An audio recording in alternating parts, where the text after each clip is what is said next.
सटले सटले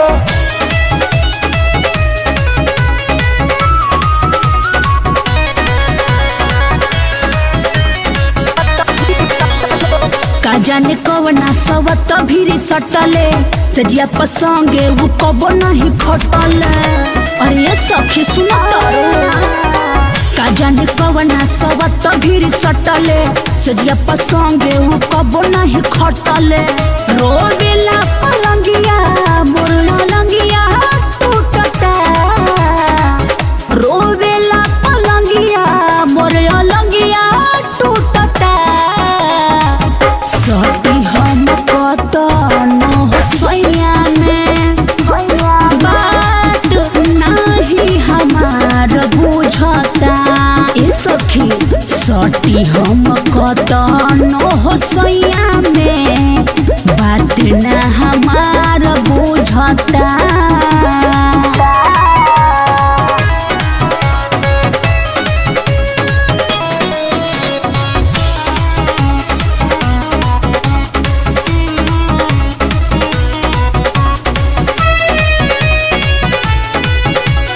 दर्द का होला मरद के आजू लेना हम जननी उनका जिंदगिया खाती हम बानी कट पुतरी।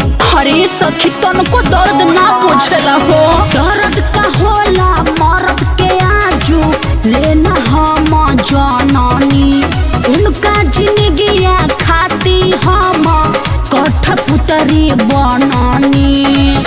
हमरो झुलुआ पन कहियो झूलता हमरो झुलुआ पन कहियो झूलता।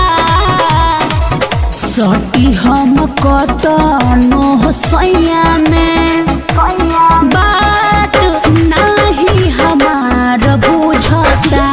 ए सखी सती हम कतन हसैया में बात न हमार बुझता।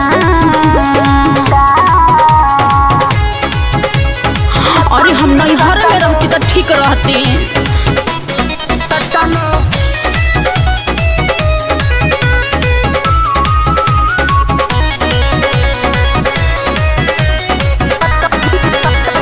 अर्जुन राजा जी संजना के देले दुख बरिया रहो।